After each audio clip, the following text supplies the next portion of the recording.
नमस्कार। Current crime podcast में आपका स्वागत है। आज हमारे मेहमान है विश्व विख्यात आध्यात्मिक गुरु डॉक्टर पवन सिन्हा जी। वे आध्यात्म का ज्ञान तो देते ही हैं, साथ ही वे दिल्ली विश्वविद्यालय के प्रोफेसर भी है और साथ ही गाज़ियाबाद के मुरादनगर में पावन चिंतन धारा आश्रम के संस्थापक है। वे ऋषिकुल शाला चलाते हैं जिसमें हजारों की संख्या में बच्चों को देशभक्ति और आध्यात्म की शिक्षा दी जाती है। नमस्कार, आज आपका करंट क्राइम पॉडकास्ट में स्वागत है। बहुत बहुत धन्यवाद, बहुत बहुत धन्यवाद। आपके सभी व्यूअर्स को मेरा प्रणाम। गुरुजी, आज हम देख रहे हैं पूरे विश्व में एक युद्ध जैसा वातावरण है। ईरान और इजराइल के बीच अभी युद्ध हुआ, रूस और यूक्रेन के बीच युद्ध 3 साल से चल रहा है। अभी हाल ही में भारत और पाकिस्तान के बीच भी हमने युद्ध देखा। तो आखिर विश्व में ये युद्ध का वातावरण कैसे ख़त्म हो सकता है? आप क्या कर सकते हैं? देखिए, युद्ध के सामान्यतः 3 कारण होते हैं। एक कारण होता है बाजार। जब इकोनॉमी हमारी डिप्रेशन की तरफ जाती है तो उस वक्त में जो ऐसे देश हैं जो मार्केट पे डिपेंड करते हैं तो उनके बीच में एक प्रतिद्वंद्विता उत्पन्न हो जाती है और वो युद्ध करते हैं। दूसरा जो इसका कारण है कि जब उनके पास धन की कमी होने लगती है तो वो अपना सामान बेचने के लिए, ख़ासतौर से डिफेंस से संबंधित सामान बेचने के लिए आपस में कुछ देशों को लड़वा देते हैं और उसमें वो अपना सामान बेचते हैं और उस सामान पे नियंत्रण भी रखते हैं अपना, और उसके बाद वो फिर अपनी अर्थव्यवस्था की जो चाल है वो उसको दोबारा पाते हैं। दूसरा जो बड़ा कारण है वो कारण है सांस्कृतिक। जहाँ दो संस्कृतियाँ आपस में साथ रह नहीं पाए तो वहाँ सांस्कृतिक स्तर पर युद्ध होता है, जैसे हमने मिडिल ईस्ट में अक्सर देखा भी है। और जो तीसरा महत्वपूर्ण कारण है वो बनता है इतिहास। इतिहास में जब हम ये देखते हैं कि ये संस्कृति ने ये नुकसान किया, इस व्यक्ति ने ये हमारे देश का नुकसान किया, तो हम एनिमोसिटी उनके खिलाफ पाल लेते हैं। तो मन में उनके खिलाफ हमारे नकारात्मक विचार हमेशा बने रहते हैं, जो कभी भी वक्त आने पर बम के रूप में फूट पड़ते हैं। इसमें एक और महत्वपूर्ण चीज़ मैं जो जोड़ना चाहूँगा वो ये है, मज़हब या रिलीजन भी युद्ध का एक बड़ा कारण बनता है। तो दुनिया में बहुत सारे युद्ध हुए हैं, 48,000 से ज़्यादा युद्ध हुए हैं, जिसमें कहीं ना कहीं मज़हब, संस्कृति, रिलीजन ये फैक्टर्स बने हैं बाज़ार के साथ साथ। तो इतने सारे कारणों से ये युद्ध होता है। अब इसे रोकने के लिए एक बहुत महत्वपूर्ण बात क्या है कि ये तब रुकेंगे जब हम इन्हीं चीज़ों का सकारात्मक प्रयोग करने लगें, राजनीतिक प्रयोग इसका रोक दें और हम इन चीज़ों को इस प्रकार से, जो इनका मूल स्वरूप है, जो बाज़ार का मूल स्वरूप है या जो धर्म का, मज़हब का, रिलीजन का जो मूल स्वरूप है, उस मूल स्वरूप पर यदि हम जाना शुरू करेंगे तो ये चीज़ें रोकी जा सकती। अभी जो अलास्का में मीट हुई है प्रेसिडेंट ट्रंप और प्रेसिडेंट पुतिन के बीच, क्या इससे कुछ आशाएं जगी है? क्या इससे यूक्रेन और रशिया के बीच में युद्ध रुक सकता है? जी हाँ, रुक सकता है, क्योंकि यहाँ पर नाटो में जो यूनाइटेड स्टेट्स का स्टेक है वो बहुत ज़्यादा है। साथ ही साथ यूनाइटेड नेशंस में यूएस का जो स्टेक है वो बहुत ज़्यादा है और पुतिन को एक हिस्सा विशेष चाहिए, जो उसको चाहिए ही चाहिए, वो अवेलेबल करवाया जा सकता है डोनाल्ड ट्रंप के द्वारा। तो इन सब कारणों से वो युद्ध रोका जा सकता है। देखिए, उस युद्ध के 2 प्रमुख कारण हैं। यूँ तो हम उसको कैटेगराइज 3 और 4 में भी कर सकते हैं। 2 प्रमुख कारण हैं। एक गैस पाइपलाइन जिस पर नाटो का या जो वेस्ट कंट्रीज़ हैं उन्होंने उस पर ऑब्जेक्शन किया और उसको एंटी एनवायरनमेंट डिक्लेयर किया, उसको रोक दिया और उसकी वजह से जर्मन, फ्रांस आदि कई देश बुरी तरह प्रभावित हुए।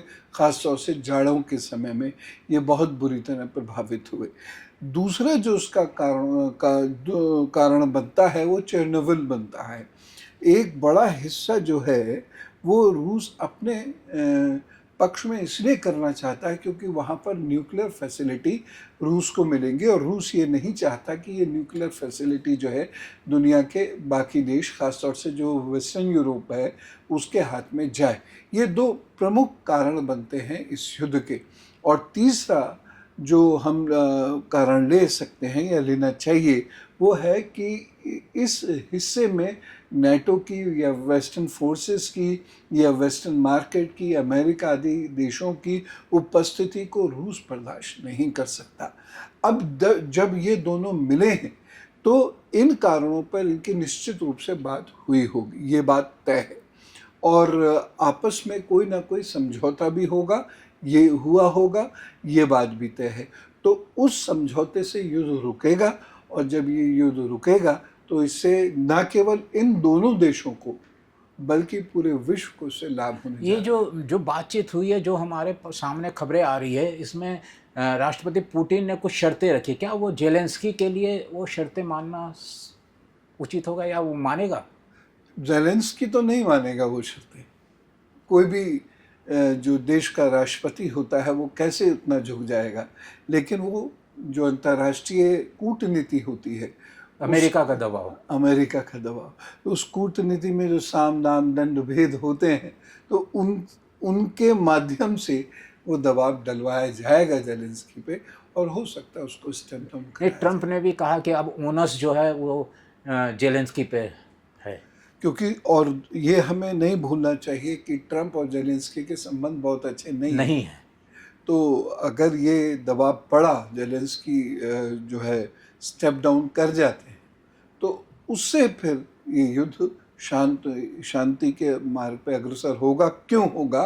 क्योंकि अगली जो भी गवर्नमेंट वहाँ बनेगी उस पर रूस का प्रभाव होगा।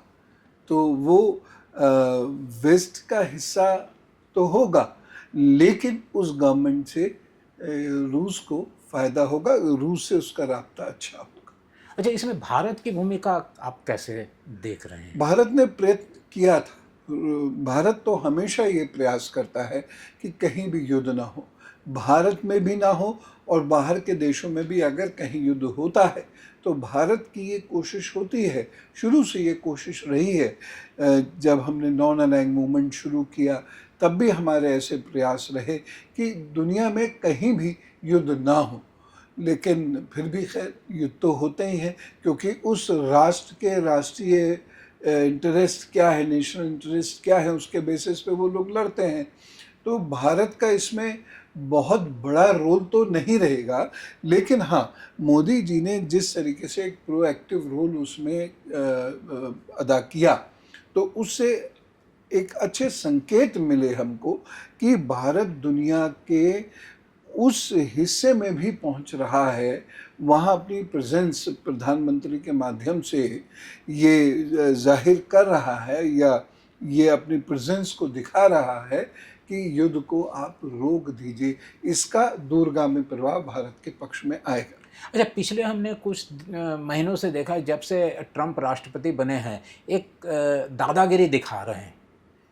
किसी भी देश पे टैरिफ के नाम पर धमकाना, और भारत हमने देखा कि जब से युद्ध हुआ, भारत रूस से कच्चे तेल खरीद रहा है बहुत सस्ते दर में, अब उसको रोकना चाहता है।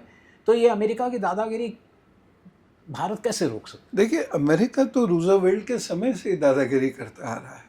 तो अमेरिका ने जगह जगह जाके अपनी पॉकेट्स बनाई हैं, अपनी छोटी टेरिटरीज बनाई हैं।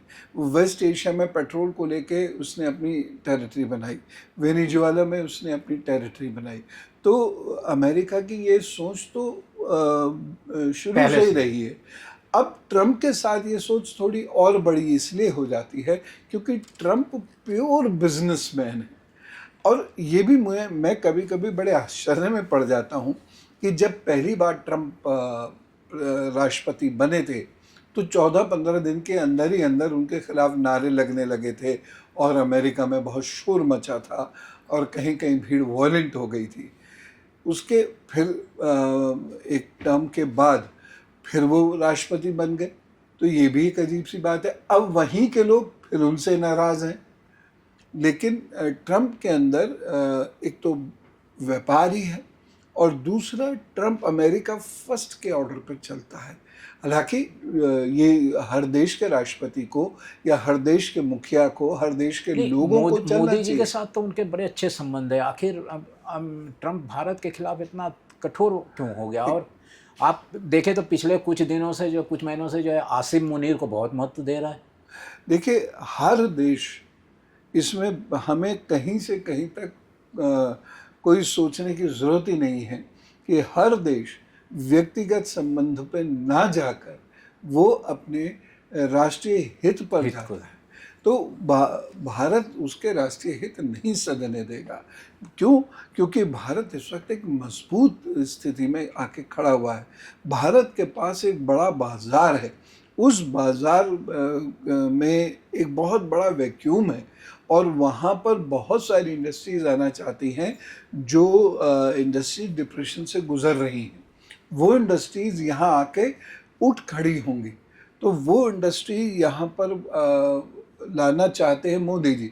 तो वो इंडस्ट्रीज़ को पूरा एरिया दे रहे हैं। ये ट्रंप के नज़र में नागवार गुजर रहा है। वो क्या है, वो चाहते हैं कि मैं मध्य में रहूं, हर चीज़ के मैं मध्य में रहूं। मोदी जी बाईपास कर गए और बाईपास करने के बाद उन्होंने डायरेक्ट उस कंपनी से अपने संबंध स्थापित किए और वो कंपनी यहाँ आने लगी। वो सैमसंग भी है, वो एप्पल भी है, न जाने कितनी ऐसी कंपनीज हैं और बिजनेसमैन टू बिजनेसमैन रिलेशंस को वो प्रमोट कर रहे हैं। ये एक बहुत अच्छी स्ट्रेटजी है। तो कुल मिला के देखा जाए तो ये चीज़ें ट्रंप को पसंद नहीं आ रही। बाइडेन ने उतना वॉयलेंट नहीं हुए थे, जितने उतने ड्रास्टिक स्टेप्स उन्होंने नहीं उठाए थे जितने ड्रास्टिक स्टेप ट्रंप ने उठा ली। ट्रंप ये कह रहे हैं कि भारतीयों को हटाओ वहाँ से, नौकरियाँ खाली करो जिससे अमेरिका के लोग आए, और परिस्थितियाँ बदली हुई हैं ओबामा से। और इस समय जो है वो परिस्थितियाँ अमेरिका की भी बदली हुई हैं। अमेरिका में भी स्लम्प है, स्लम्प की इकोनॉमी की तरफ वो जा रहे हैं। नौकरियां वहाँ पे भी कम हो रही हैं, तो उसे वहाँ नौकरियां देनी है। भारतीयों का एक वहाँ मजबूत फुट स्टेप है, तो वो उसको उखाड़ना चाहते हैं और बाज़ार को अपने कब्ज़े में लाना चाहते हैं, इसलिए वो ये सारी चीज़ें कर रहे हैं। क्या हमारा देश जैसे भारत ये 50% टैरिफ, अगर इसका कोई सोल्यूशन नहीं निकला तो इसको सहन कर सकता है, बर्दाश्त कर सकता है? देखिए, हमारे इसके असर, दूरगामी असर भी पड़ सकता है। कुछ चीज़ें जो हैं वो हम अमेरिका को जो एक्सपोर्ट कर रहे हैं वो अमेरिका के इंपोर्ट से ज़्यादा है। तो हमारा एक्सपोर्ट का बजट कुछ बहुत सारी चीज़ों में प्लस में चला जाता है, तो हम बर्दाश्त कर सकते हैं। हम दूसरे देशों के ऑप्शंस में चले जाएंगे, हम चीन के ऑप्शन में चले जाएंगे, हम सिंगापुर और बाकी कंट्रीज़ के ऑप्शन में चले जाएंगे। फार ईस्ट के जो हमारे देश हैं सुदूर एशिया के, वो हमसे जुड़े हुए हैं, ऑलरेडी जुड़े हुए हैं, तो कहीं ना कहीं हम उसे बर्दाश्त कर जाएंगे। लेकिन यहाँ जो समझने वाली बात है वो ये है कि क्या अमेरिका उसे बर्दाश्त कर पाएगा? भारत जैसा मार्केट, क्या मान लीजिए भारत कहता है ठीक है तुम रखो अपनी चीज़ें, हमें नहीं चाहिए, तो क्या ट्रंप के लिए कोई ऐसी स्थिति उनके मन में रहेगी, सिंपैथेटिक स्थिति रहेगी? कभी भी नहीं रहेगी। तो हम तो कहीं ना कहीं बर्दाश्त कर लेंगे उन चीज़ों को, क्योंकि हमारे पास पिछले दिनों मोदी जी ने भी कहा कि हम किसानों के और पशुपालकों के हितों के साथ कोई समझौता नहीं करेंगे, इसकी चाहे हमें कितनी ही कीमत चुकानी क्यों न पड़े। जी, और हमें उतनी कीमत चुकानी पड़ेगी भी नहीं। कारण ये है क्योंकि हमारी इकोनॉमी हालांकि नेचर से बहुत दूर जा रही है, लेकिन जाते जाते भी ये नेचर के फिर भी बहुत क्लोज है। इसीलिए हम बेहतर बीज की तरफ जा सकते हैं, हम बेहतर खाद की तरफ जा सकते हैं, हम बेहतर फसलों की तरफ जा सकते हैं, हम बेहतर पशुओं की तरफ जा सकते हैं। तो हम हमारे पास ज़्यादा रिसोर्सेज देखते हैं, ज़्यादा एरियाज देखते हैं, तो हमें तो होगा थोड़ा नुकसान, अच्छा। अमेरिका को ज़्यादा तो नुकसान। अमेरिका की दादागिरी भारत पे नहीं चल सकती। नहीं चलेगी। ब्रिक्स कंट्रीज जो हैं वो भारत के साथ जुड़ेंगे, वो अमेरिका के साथ सेकेंडरी लेवल पे जाके जुड़ेंगे, और इतने सारे कंट्रीज से अमेरिका भी विरोध सह नहीं सकता। तो ठीक है, मोदी जी स्ट्रॉन्ग स्टेप लिए हुए हैं अभी तक, उसमें उन्होंने दबना नहीं है, अभी तक वो दबे नहीं हैं कहीं। ये हमारे लिए अच्छी बात है कि 140 करोड़ लोगों का प्रधानमंत्री जो है वो अमेरिका के सामने घुटने नहीं टेक रहा। अच्छा, पिछले दिनों हमने देखा था कि पहलगाम में निरीह पर्यटकों के कत्लेआम किया गया पाकिस्तान वो आतंकवादी, और उसके बाद भारत ने ऑपरेशन सिंदूर चलाकर पाकिस्तान का काफ़ी नुकसान किया। अब कितना किया नहीं, अब इसको लेकर विपक्ष एक सवाल उठा रहा है कि भाई भारत के जो जितने भी विमान गिरे हुए हैं उसकी जानकारी दी। क्या ये सही है? क्या विपक्ष को इस तरह के बर्ताव करना चाहिए? देखिए, हम जानकारी कैसे देते, बात ये है, हर जो युद्ध होता है उसमें प्रोपेगेंडा वॉरफेयर है, बहुत युद्ध कला का एक महत्वपूर्ण हिस्सा है प्रोपेगेंडा। तो हम अब ये हमें ये मानना पड़ेगा कि जो हमारी फ़ौजों ने कहा है, जो हमारी फ़ौजों ने रिपोर्ट दी है, वो सही रिपोर्ट दी, ठीक है ना। तो नहीं तो मान लीजिए कि हम उनसे कुछ ऐसा एक्सपेक्ट करना शुरू कर दें जो उनको जिसको वो प्रोवाइड नहीं करा सकते, और कराना भी नहीं चाहिए। जैसे इंटेलिजेंस के बहुत सारे इंटेल्स हमें नहीं मिल सकते हैं, तो हमें उसे ज़बरदस्ती मांगना नहीं चाहिए, और हम ओपनली हम उसे कैसे दिखा सकते हैं। तो मेरे ख्याल से विपक्ष को ऐसा नहीं मांगना चाहिए। और दूसरी चीज़ ये है कि हमने जो वहाँ पर आर्ट ऑफ वॉर का इस्तेमाल किया, कि हमारे जहाज़ किसी एयरबेस से उड़े, कौन कौन से जहाज़ थे, कितना उसको चला कौन कौन रहा था, आदि आदि बहुत सारे ऐसी चीज़ें हैं तो जो कोई देश नहीं भारत की सेना जो कह रही है उस पर विश्वास करना चाहिए, नहीं तो फिर आप क्या संदेश दे रहे हैं? जी जी। अच्छा, ये एक आप पाकिस्तान के बारे में बहुत गहराई से जानकारी रखते हैं, क्या ये ऑपरेशन सिंदूर के बाद वाकई में पाकिस्तान सुधरेगा? कुछ उम्मीद दिख रही है आपको? नहीं नहीं नहीं, वो और बिगड़ने की तैयारी में है।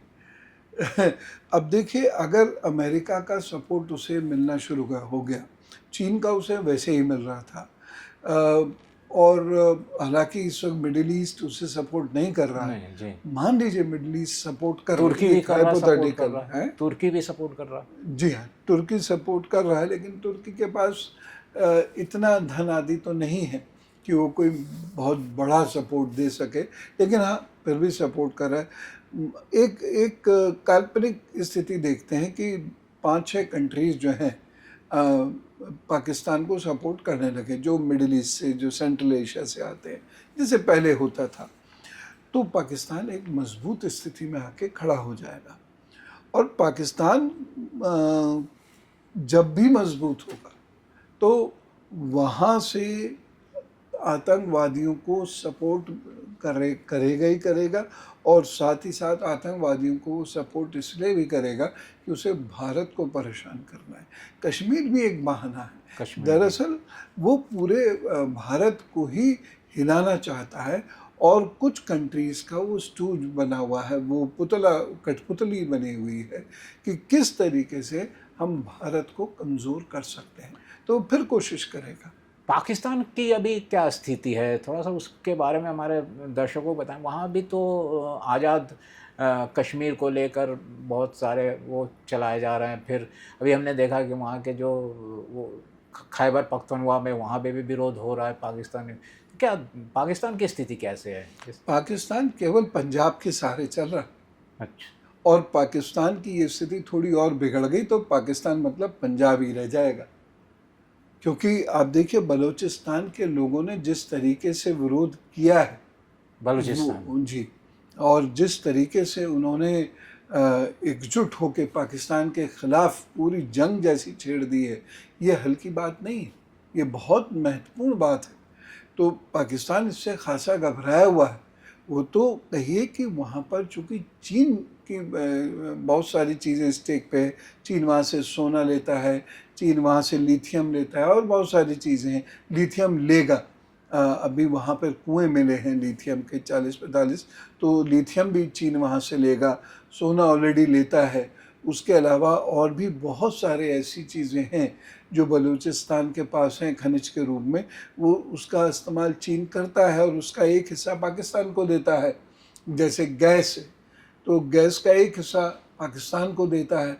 और मैंने तो ये सुना है कि जो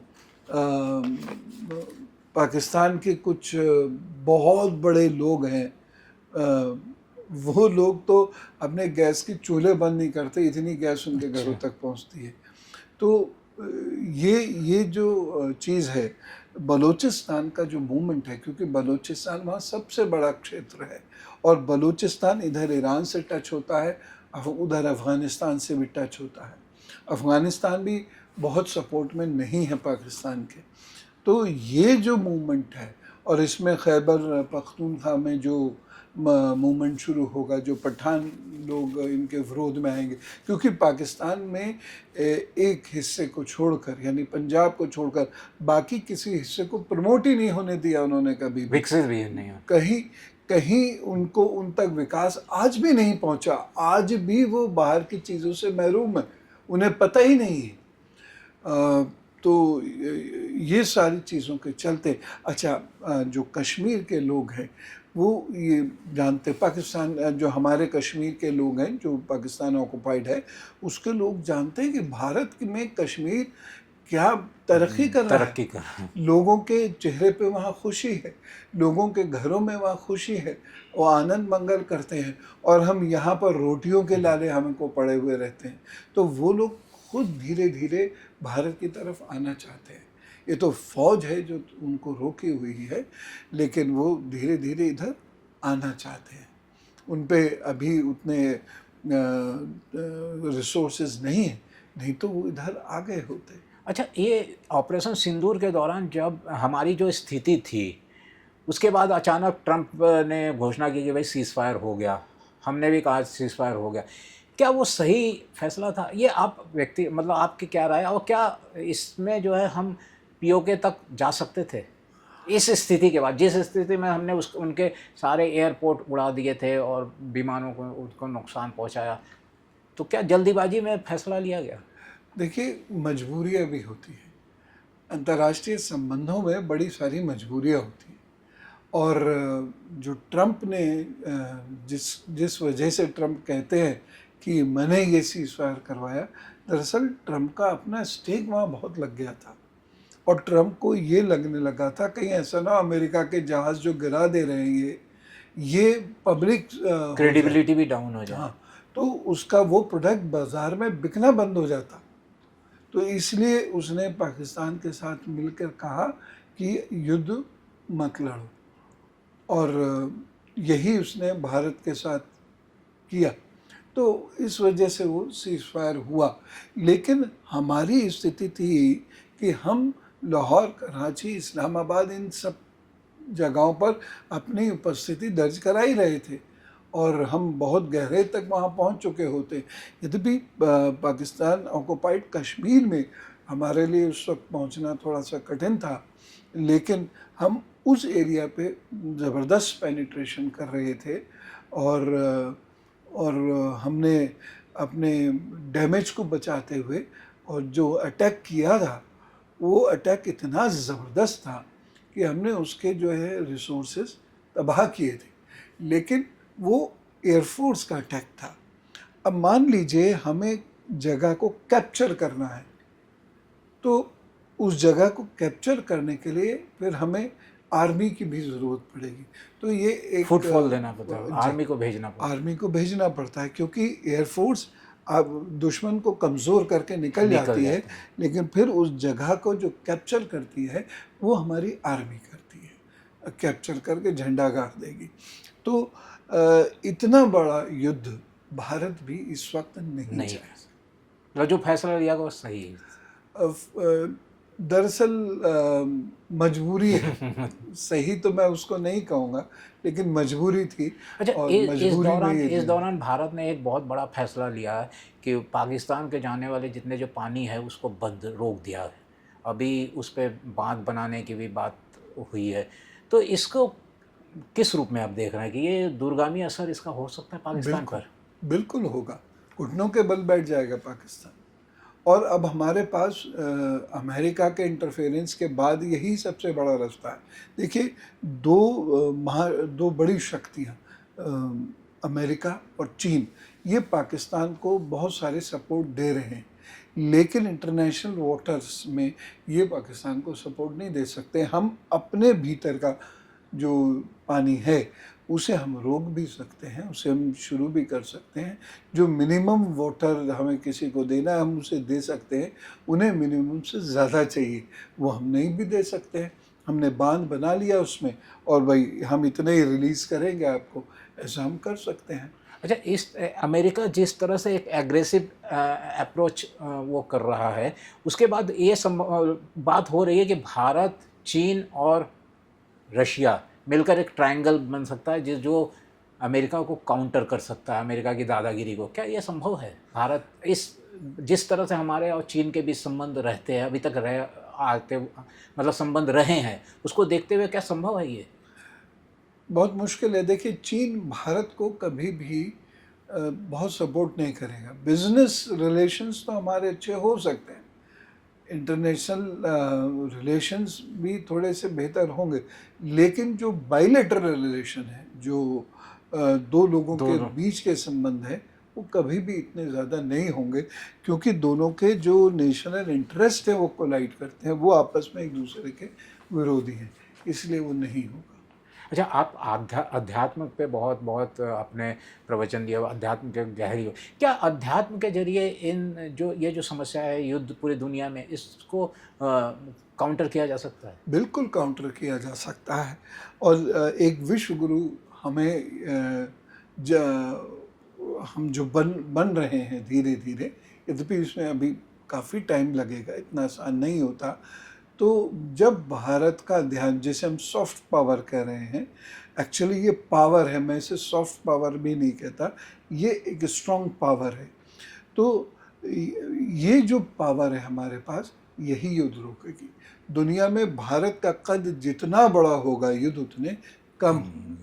तो भारत का कद, मैं तो चाहता हूँ इतनी तेज़ी से बड़ा हो। बड़ा तो होना ही है, मैं चाहूँ ना चाहूँ तब भी, लेकिन ये बहुत तेज़ी से बड़ा हो, जिससे भारत दुनिया के हर कॉर्नर में अपनी उपस्थिति दर्ज कराए। और ऐसी उपस्थिति दर्ज कराए कि जहाँ वो हिस्सा भारत के ऊपर निर्भर भी हो। तो हम ऐसे में ऐसी आध्यात्मिक शक्ति के रूप में उभर के आ जाएंगे, और उसी से युद्ध शांत होंगे। और भारत ने युद्ध को शांति के संदेश ही दिया। प्रधानमंत्री भी कहते हैं युद्ध नहीं बुद्ध चाहिए। जी हाँ। तो जितनी ज़्यादा हमारी आध्यात्मिक शक्ति का विस्तार होगा, उतने ही कम युद्ध होंगे। अच्छा, ये आध्यात्म और विश्व शांति को लेकर स्वामी विवेकानंद के क्या विचार है, थोड़ा सा हमारे दर्शक?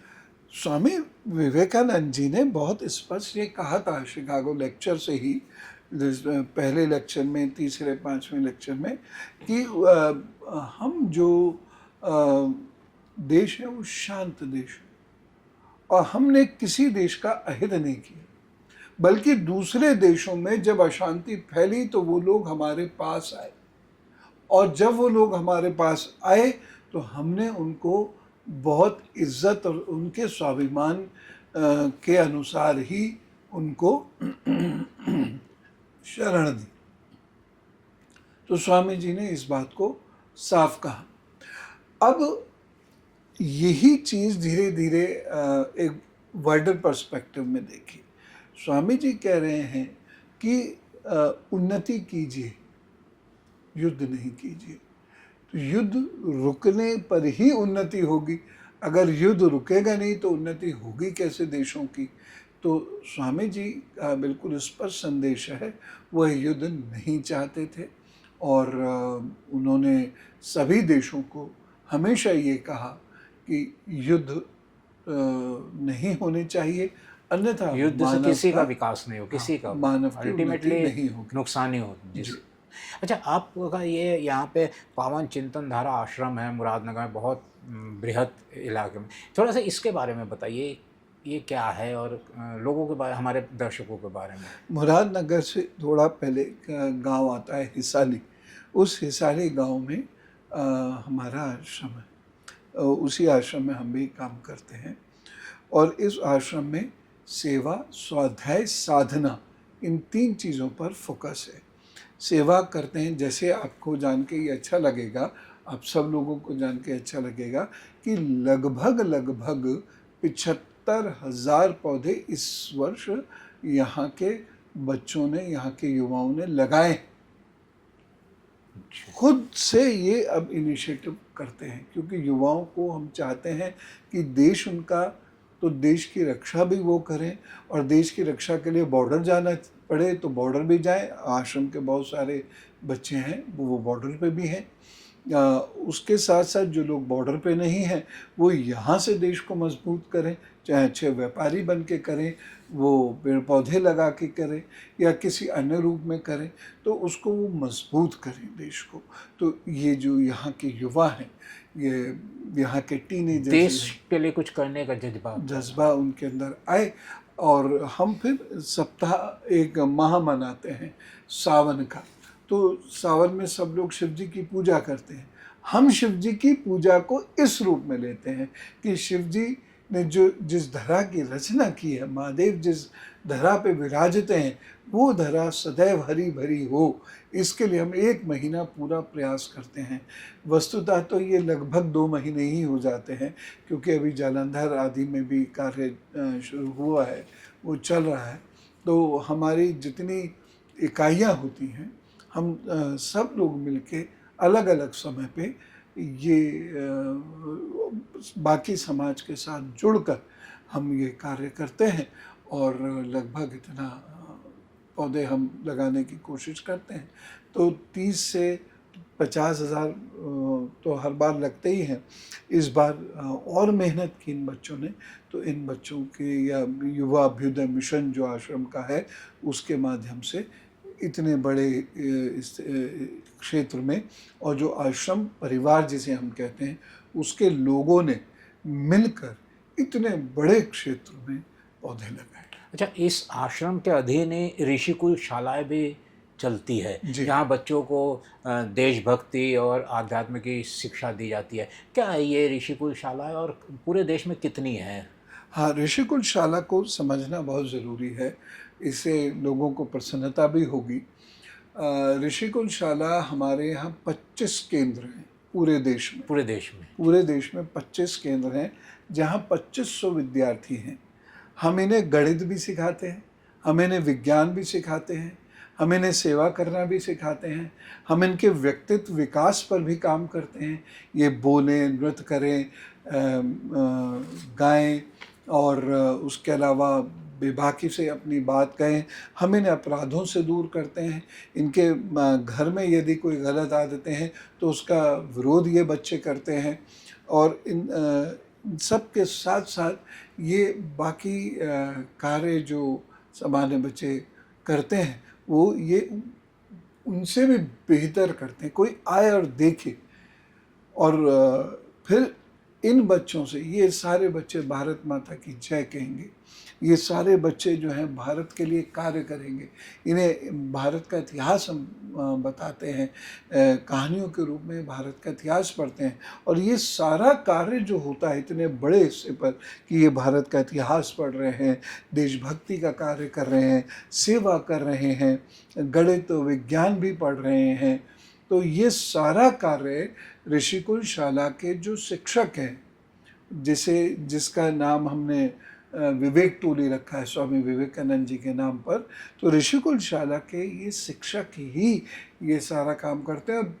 वॉलेंट्री, वो चवन्नी भी नहीं लेते, 1 रुपया अपने पास से खर्च कर देंगे, लेकिन ये उसकी कोई तनख्वाह आदि नहीं लेते, तो इतने बड़े लेवल पर ये कार्य चल रहा है। मैं चाहता हूँ कभी आप आएँ, देखें। गाज़ियाबाद में जरूर 3 जरूर। सेंटर्स हैं, दिल्ली में भी 3 सेंटर्स हैं, मेरठ में 2 सेंटर्स हैं, लखनऊ में है 2 सेंटर्स, कानपुर में है, उस सिवान में है, पटना में है, मुंबई में है, इतने सेंटर्स, और उधर जयपुर में है। तो इतने केंद्रों पर हो सकता है 1-2 नाम मेरे से, हाँ, जालंधर, अमृतसर, ये तो इतनी जगहों पर ये है। बच्चे कौन होते हैं, मतलब कहाँ इनका चयन कैसे होता है? बस्ती के बच्चे हैं ये। इनके पिताजी कोई ठेला खींचता है, कोई रिक्शा चलाता है, तो हम इनका एडमिशन भी करा देते हैं कि तुम स्कूल में जाओ और संडे टू संडे हम तुम्हें पढ़ाएंगे। जो बाकी चीज़ें तुम स्कूल में नहीं सीख सकते वो हम इनको सिखाते हैं। जो ऋषिकुल शाला के शिक्षक हैं वो बहुत मेहनत करते हैं। मैं तो आपके माध्यम से अपने आश्रम परिवार के जो विशेष रूप से ऋषिकुल शाला के शिक्षक हैं उनका अभिनंदन भी कर रहा हूँ कि ये बहुत बड़ा कार्य वो करते हैं। तो ये वो निर्धन बच्चे हैं। हाँ, मैंने देखा साल भर में आपके उसमें कार्यक्रम होते हैं और ऋषिकुल शाला के बच्चे भी बहुत बढ़ चढ़ कर हिस्सा लेते जी। हैं। तो थोड़ा सा ये हमारे दर्शकों को बताइए, जो कार्यक्रम आपके साल भर में थे तो उसके बारे में थोड़ा सा। देखिए, लगभग पूरे ही वर्ष कुछ ना कुछ कार्यक्रम चलते रहते हैं। उसमें युवा भी पार्टिसिपेट करते हैं, किशोर भी पार्टिसिपेट करते हैं। अभ्युदय करके जी हाँ, युवा अभ्युदय मिशन हाँ। जो चलता है, वो प्रशिक्षु वर्ग जिसमें किशोर काम करते हैं, और एक छोटे बच्चों का 6 साल तक के छोटे बच्चों का एक अलग वर्ग चलता, 11 वर्ष तक के बच्चों का एक अलग वर्ग चलता है, और ये वहाँ से ये सारी चीज़ें सीखते हैं। फिर ऋषिकुल शाला से में जो मैंने अभी आपको बताया, तो हम स्वामी जी के जन्मदिन से शुरू करते हैं 12 जनवरी से। फिर हम नववर्ष मनाते हैं, तिरंगा यात्रा भी निकालते हैं, उसके बाद कांवड़ यात्रा भी निकालते कांवड़ हैं। यात्रा भी निकालते हैं, और दुनिया को संदेश देने के लिए। जन्माष्टमी भी मनाई। जन्माष्टमी अभी मनाई थी, और क्या ज़बरदस्त जन्माष्टमी मनाई है। इतने सारे लोग कि वो हॉल छोटा पड़ गया, और उसमें स्त्रियां जो थी वो क्या कहते हैं, वो श्री कृष्ण की सखिया, और पुरुष गोप बने। तो गोप और गोपियाँ जो है वहाँ नृत्य कर रही हैं, भजन चल रहे हैं, तो वो आनंद भाव भक्ति उसमें विभोर हो गए। और उसके अलावा साधना चलती है, हर रविवार दूसरे और चौथे संडे सत्संग होता है, शाम को 4 से 6। सत्संग में लोग अपनी निजी बातचीत भी करते हैं, प्रश्नोत्तर भी करते हैं, और ध्यान साधना भी करते हैं। तो इस प्रकार से ये कुल कार्य चलता रहता है। और ये केवल एक दिसंबर माह को छोड़कर, क्योंकि ठंड बहुत हो जाती है, ये दीपावली तक ये कोई ना कोई कार्यक्रम ज़रूर चलता रहता है, जिससे कि बच्चे अपने को मंच पे लाएं। मैं मंच पे नहीं जाता हूँ, बच्चे मंच पे जाते हैं, ये संचालन करते हैं। क्या बेहतरीन संचालन करते हैं, ये मैगजीन निकालते हैं। वो कृष्ण पे एक नाटिका आप जी के वहाँ यहाँ से हाँ, हिंदी भवन में हिंदी भवन में हुई थी, और देश के अनेक हिस्सों में वो हुई, जिसमें आज का बच्चा श्री कृष्ण से प्रश्न कर रहा है। वो तो लाजवाब जी। बहुत, मैंने देखा 2 बार देखा, बहुत इतनी खूबसूरत नाटिका। जी। और उन प्रश्नों का वो उत्तर अपने अंदाज में दे रहे हैं, जैसे कभी अर्जुन को दिया होगा उन्होंने। तो वो नाटिका बहुत पसंद की जाती है, कई जगह होती है। उसके बाद श्री कृष्ण की एक भक्ति संध्या भी होती है 3 घंटे की, जिसमें श्री कृष्ण के वो प्रेरक बातें जो सामान्यतः लोगों को नहीं पता होती, वो उसके साथ साथ भजन भी चलते रहते हैं। तो ये सारे इतने सारे कार्य ये पूरे वर्ष लगातार। अच्छा, एक कार्यक्रम में आपके राष्ट्रपति रामनाथ कोविंद जी भी आए हुए थे, ऋषिकुल शाला का। ऋषिकुल शाला, उस क्या कार्यक्रम था उसके? वो ऋषिकुल शाला का हमने विस्तार किया था। तो चूँकि उस वक्त जो 14वें राष्ट्रपति हैं, उनकी बहुत रुचि रही, वो खुद बहुत संघर्ष से यहाँ तक पहुँचे, तो इन बच्चों का संघर्ष वो जानते हैं। और मैं उनकी बड़ी कदर भी करता हूँ, बड़ी इज़्ज़त भी करता हूँ कि वो उस पीड़ा को, उस दर्द को, उस संघर्ष को राष्ट्रपति भवन में बैठकर भी भूले नहीं हैं। अपने लोगों को, हम जैसे लोगों को वो भूले नहीं कभी। आज भी जब हम चाहते हैं हम मिलते हैं। वो अलग बात है कि भाई वो पिछले दिनों आए थे मोहन नगर में। हाँ, आए थे, तब भी मैं था साथ में। तो ये अलग बात है कि हमको ऐसे नहीं चले जाना चाहिए, लेकिन अगर हम चले भी जाएंगे तो वो मना नहीं करेंगे। वो बहुत प्यारे व्यक्ति हैं। तो ऋषिकुल शाला का जब हमने विस्तार किया था तो हमने फिर उनको निमंत्रण दिया था, और क्या स्पीच है उनकी, क्या बोले हैं वो। सामान्यतः भारत के राष्ट्रपति जो लिख के आता है कार्यालय आदि की तरफ से, वही पढ़ते हैं, लेकिन वो बोले, अच्छा। क्या बोले, अद्भुत। क्योंकि वो सारी चीज़ें उन्होंने फेस की हैं, और वो वहाँ से निकल के लगातार अपना कद बढ़ाते गए। वो मेहनत जो उन्होंने की, वो संघर्ष जो उन्होंने किया, वो याद करते हुए, और जिस स्तर पे आदमी पहुँचे हैं, वो गवर्नर हुए, एमपी हुए, गवर्नर हुए, फिर राष्ट्रपति हुए, वो अपने आप में बहुत अद्भुत चीज़ है। तो उनके वो सारे इमोशंस, वो सारे सेंटिमेंट जो है उमड़ के आ गए। तो उन्होंने बहुत अच्छा बोला, और बहुत सारे लोगों को वो स्पीच सुन के आज भी लाभ होता है। हमारे दर्शकों के लिए कोई आप संदेश देना चाहते हैं? देखिए, मैं बड़ा स्पष्ट रूप से कहूँगा, विशेष रूप से युवाओं से, कि ये दौर है, ये युवाओं का दौर है। 67% लोग इस देश को जो चलाएंगे वो युवा होंगे।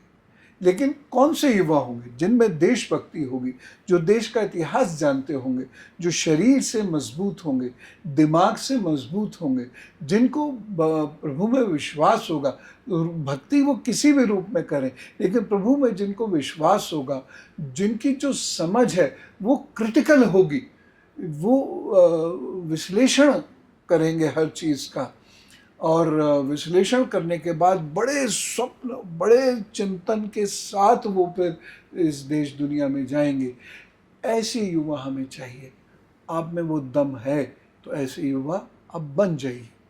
आप में दम है, आप बने हुए हैं, बस अपने आप को महसूस करने की ज़रूरत है, अपने आप में विश्वास रखने की ज़रूरत है। समस्त शक्तियाँ आपके भीतर केंद्रित है। स्वामी विवेकानंद ने कहा था ना, तो आप में वो शक्तियाँ हैं, बस उसे उभारने की ज़रूरत है। और माता पिता से भी मैं निवेदन करना चाहूँगा कि अपने बच्चों को केवल धन कमाने की मशीन ना बना दें, केवल अंक कमाने की मशीन ना बना दें, बल्कि इसके साथ साथ उसको इतनी सारी चीज़ें सिखाएं देश, दुनिया, समाज की, कि वो अपने